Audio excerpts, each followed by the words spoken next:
చౌదరి గారు, ఓ రెడ్డి గారు, మీ పేరు చివరన ఆ తోకలెందుకు, మీ ఊరి చివరన మా పాకలెందుకు. బాబా ఏం రాశాడండి.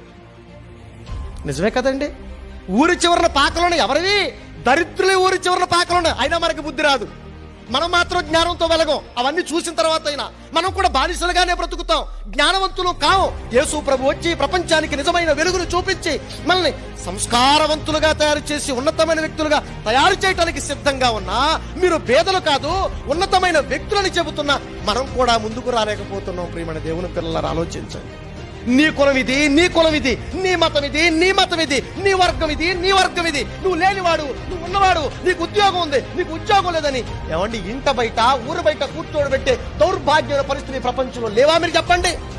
నా భారతదేశంలో లేవా మీరు చెప్పండి? ఎందుకు లేవండి? ఎక్కడ చూసినవే కదండి, ఎక్కడ చూసినవే అసమానతలు, సమ సమాజ స్థాపన లేనే లేదు.